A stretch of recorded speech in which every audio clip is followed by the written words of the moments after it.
आदतों का हमारी ज़िंदगी में बहुत असर पड़ता है। सुबह उठकर ब्रश करने से लेकर रात को सोने तक हम अपनी ज़्यादातर काम बिना सोचे समझे करते हैं। इन आदतों की वजह से हम किसी काम को तेज़ी से कर पाते हैं, लेकिन हर चीज़ की तरह इसके भी कुछ ऐसे पहलू हैं जो कि नुकसानदायक हो सकते हैं। कुछ आदतें हमारे लिए लत बन जाती है और फिर हमें ये अंदर ही अंदर से खाती जाती है। इसलिए यह समझना बहुत ज़रूरी है कि किस तरह से यह आदतें बनती हैं, क्यों इन्हें छोड़ना इतना मुश्किल होता है और किस तरह से हम अच्छी आदतों को अपनाकर बुरी आदतों को छोड़ सकते हैं। यह किताब रिवायर, जिसे लिखा है रिचर्ड ओ कॉनर ने, हमें इसी बारे में जानकारी देती है। तो चलिए शुरू करते हैं। पहला पॉइंट, 2 पर्सनैलिटी सिस्टम। क्या आपके साथ कभी ऐसा हुआ है कि आप काम करते करते अचानक से अपना फ़ोन इस्तेमाल करने लगते हैं और फिर 1 घंटे तक उसे इस्तेमाल करते रहते हैं? क्या आप कभी कभी कुछ ऐसे काम करने से खुद को रोक नहीं पाते जो आपको पता है कि यह आपके लिए सेहतमंद नहीं है, जैसे कि पिज़्ज़ा खाना? ऐसा क्यों होता है? हम कभी कभी खुद को कुछ खास तरह के काम करने से नहीं रोक पाते। ऐसा इसलिए होता है क्योंकि हमारे अंदर 2 पर्सनैलिटी रहती है। हम सिर्फ उसी पर्सनालिटी से परिचित हैं जो सोच समझकर और किसी काम के नतीजे को देखने के बाद काम करती है, लेकिन इसके अलावा एक दूसरी पर्सनालिटी भी है जो कि बिना सोचे समझे काम करती है। यह आपके काबू में नहीं रहती, इसलिए जब यह आपके ऊपर हावी होती है तो आप खुद को रोक नहीं पाते। अगर आपको किसी खराब आदत को छोड़ना है तो सबसे पहले आपको अपनी इस पर्सनालिटी को खुद पर हावी होने से रोकना होगा। जब आप किसी नई आदत को बनाते हैं तो आपके दिमाग में बहुत से बदलाव आते हैं। वो नए सेल्स को पैदा करता है और नए कनेक्शन बनाता है। जब आप किसी आदत को पूरी तरीके से अपना लेते हैं तो वो सेल पूरी तरह से विकसित हो चुका होता है और उनके बीच का कनेक्शन बहुत मजबूत हो जाता है। ठीक इसी तरह किसी पुरानी आदत को छोड़ने की कोशिश करते वक्त आप अपने दिमाग के कनेक्शन को तोड़ रहे होते हैं और सेल्स को मार रहे होते हैं, जो कि बहुत मुश्किल काम है। दूसरा पॉइंट, भावनाओं को दबा कर रखना। भावनाएं किसी खास घटना की वजह से पैदा होती हैं और क्योंकि हम अपनी ज़िंदगी में होने वाली हर घटना को काबू नहीं कर सकते, हम उनसे पैदा होने वाली भावनाओं को भी काबू में नहीं कर सकते। एक न एक दिन यह लावा की तरह बाहर निकलेगा और कभी कभी यह आपके अपने लोगों के ऊपर गिर जाता है। एग्जाम्पल के लिए, आपके बॉस ने किसी वजह से आपको डांटा हो और आपने घर पर आकर अपने परिवार के किसी सदस्य पर गुस्सा उतारा हो, जिसका आपको बाद में पछतावा भी हुआ हो।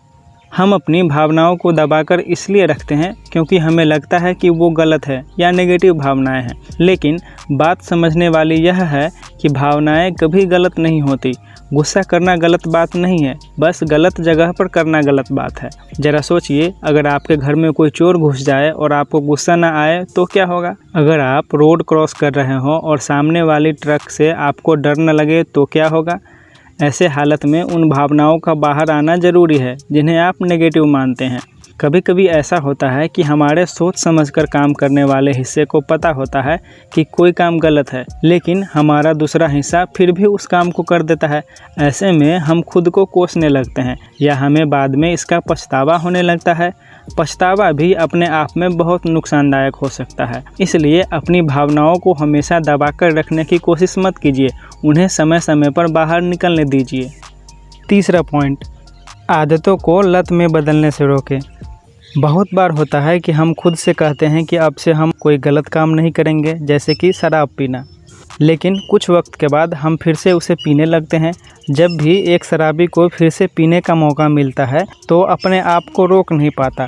वो शायद खुद से कहता है कि सिर्फ एक बार और पी करके वो बंद कर देगा, लेकिन उसके बाद वो फिर से इसकी लत में फंस जाता है।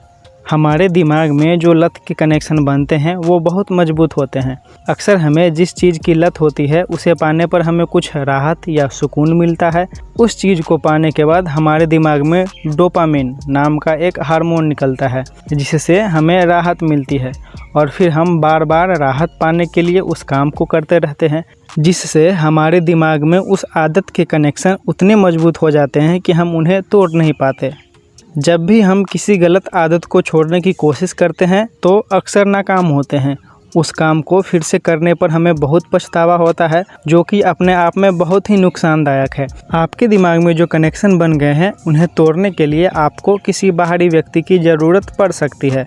एग्जाम्पल के लिए, अगर आप रोज़ कसरत करने की आदत डालना चाहते हैं और आपके बहुत से दोस्त हैं जो कि कसरत करते हैं, तो वो आपकी हर दिन मदद करके आपको कसरत की आदत डलवा सकते हैं। चौथा पॉइंट, अपनी आदतों पर नज़र डालें। अब तक हमने देखा कि किस तरह से हमारी आदतें बनती हैं और क्यों उनसे छुटकारा पाना इतना मुश्किल है। अब हम उस सवाल का जवाब देंगे जिसके बारे में आप शुरू से सोचते हुए आ रहे हैं, आखिर गलत आदतों से छुटकारा कैसे पाएं। इसके लिए सबसे पहले आपको एक कदम पीछे लेना सीखना होगा। एक कदम पीछे जाने का मतलब है खुद को अच्छे से देखकर समझने की कोशिश कीजिए। इसका मतलब है किसी काम को करने की ख्वाहिश होते ही उसे ना करना, बल्कि खुद को उसे करने से रोकना। इसके लिए आपको खुद को काबू करना सीखना होगा। खुद को काबू करने का सबसे अच्छा तरीका है ध्यान करना। एक शांत जगह खोजिए और हर रोज़ कम से कम 20 मिनट मेडिटेशन कीजिए। पांचवा पॉइंट, नई आदत को डालना सीखें। अगर आपको कोई नई आदत बनानी है तो उसे अपना लेने का नाटक कीजिए। एग्जाम्पल के लिए, अगर आपको आत्मविश्वास से भरे रहने की आदत डालनी है तो नाटक कीजिए कि आपके अंदर पहले से बहुत आत्मविश्वास है। इस तरह से एक वक्त आएगा जब आपके दिमाग में इसका एक कनेक्शन बन जाएगा और आपको इसकी आदत पड़ जाएगी। अच्छा खाना खाइए ताकि आप अपने दिमाग को सेहतमंद रख सकें। खुद को ज़्यादा से ज़्यादा रोकने की कोशिश कीजिए, क्योंकि इससे एक दिन आपको खुद को रोकने में आसानी मिलेगी और आप अपनी आदतों को छोड़ पाएंगे। इसके अलावा अच्छे लोगों के साथ रहने की कोशिश कीजिए। कुल मिलाकर हमारे अंदर 2 पर्सनालिटी रहती है, एक नतीजों को देखकर काम करती है और एक बिना सोचे समझे। बिना सोचे समझे काम करने वाली पर्सनालिटी हमारे काबू में नहीं रहती और इसलिए हम कभी कभी वो काम कर बैठते हैं जिसका बाद में हमें पछतावा होता है। इस पर्सनालिटी को काबू कर और अपनी भावनाओं को समझकर हम अपनी आदतों को बदल सकते हैं। अपनी आदतों को बदलने के लिए सबसे पहले आपको खुद को समझना होगा। इसके लिए आप खुद को एक बाहरी आदमी की तरह देखकर अपनी कमियों को जानिए। ध्यान करके आप अपनी भावनाओं और अपनी ख्यालों को समझ सकते हैं और इस तरह से आप अपनी आदतों को बदलने की शुरुआत कर सकते हैं। मुझे पूरा विश्वास है कि अगर आप इन 5 पॉइंट्स को अपने लाइफ में इम्प्लीमेंट करते हैं तो बुरी आदतों को छोड़कर नई आदतें बनाने में आपको बहुत हेल्प मिलेगी। अगर ये वीडियो आपको पसंद आई है तो इसे लाइक, कमेंट एंड शेयर करना ना भूलें। चैनल को सब्सक्राइब अवश्य कर लें। मिलते हैं एक नई वीडियो के साथ, तब तक के लिए जय हिंद, वंदे मातरम।